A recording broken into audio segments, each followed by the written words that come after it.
Hello, everybody. Scott Golden, Golden Opportunities Coaching with you for today, the 27th of April, 2020. And we're going to talk today about the advantages of being an introvert.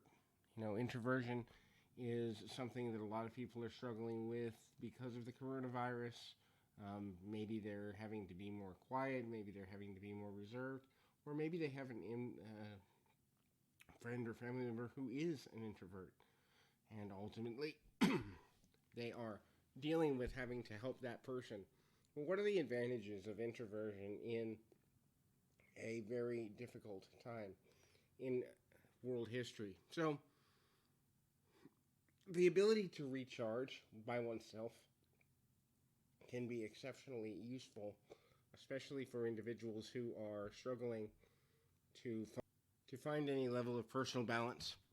It's essential that individuals who are struggling with balance have time to themselves. But for an introvert, a person who is more likely to be comfortable in their own company or more likely to be comfortable in silence or in contemplation, finding time to recharge is easier, especially during something like this coronavirus, because one can go off in their own room and kind of reflect, recharge, regroup, and redefine. Whereas a person who is extroverted, a person who likes a great deal of social interaction and uses that as a way to recharge themselves or uses that as a way to pick up their energy, change their energetic state, change their emotional state, can find this type of situation to be exceptionally difficult, especially not knowing when the time is going to come when things are going to change. So it's so important to realize that personal recharging is easier to do when one can do so on their own without interaction from others, right? You can do it from any place. And so the recharging for an introvert is usually, in a lot of cases, easier or more simply accomplished, which also makes it easier for an introverted person to come back to the neuroplasticity of being, let's say, self-reliant or problem solving or that sort of thing. Another thing to think about for an introverted person in situations like this is self-reflection. An introverted individual is an individual who is always looking for ways to improve a situation, themselves, their community, their world. And so when one has a lot of time to do a lot of thinking, when one has a lot of time to do a lot of introspection, self-reflection, and internal growth, these opportunities are embraced by an introvert more so than an extrovert or a person who is more social. Introverts are often thought of as being aloof, when in reality they're very pensive and often are the thinkers who are looking for solutions to problems. So having a good relationship with self-reflection anyway in normal circumstances makes things like, how do we cope with the COVID virus? How do we cope with being socially isolated? How do we cope with not seeing our loved ones, our friends, our girlfriends, boyfriends, colleagues, coworkers? How do we cope with being stuck in the same place? Chances are, if you have a deep introvert in your life, they're not craving as deeply to be out and about than a person who is extremely extroverted. Okay, so a person who is a strong introvert also isn't going to feel the pressure of silence. I know for myself personally, I'm a person, because of my history of PTSD, who has a great deal of difficulty with silence. Now, the majority of introverts don't have problems with silence because they are more contemplative, and in that moment of contemplation, they can often find a way to find solutions to life challenges, but also find a way to think about how they're going to interact with people upcoming. And so those moments of clarity that are gained through external silence can often lead to deeper, more meaningful relationships, can lead to more robust and fulfilling conversations, can lead to not over-promising so much, where an extrovert may get braggadocious or cocky or even arrogant or self-absorbed. An introvert's going to feel like, okay, I can take my time. I can often um, find solutions to how to move forward in a social situation, and then go forward confidently, only having to interact when absolutely necessary. And when I do, I go in, I get done what I need to get done, and I get out.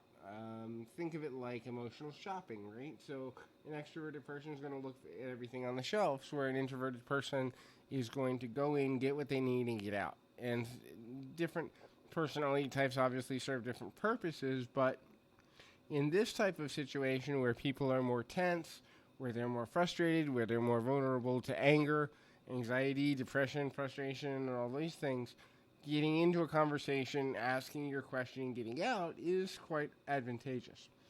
So, a lot of people are struggling with stored negative energy. They're feeling anxious, they're feeling angry, they're feeling uncertain about their finances, they're feeling more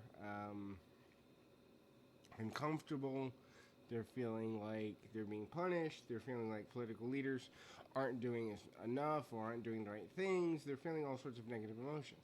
Now, an extroverted person needs an outlet for these things. An introverted person has an outlet for these things, meaning they usually will do something that is very personal, maybe journaling, maybe listening to music, but they don't need to be in physical motion most of the time in order to cope with these types of situations.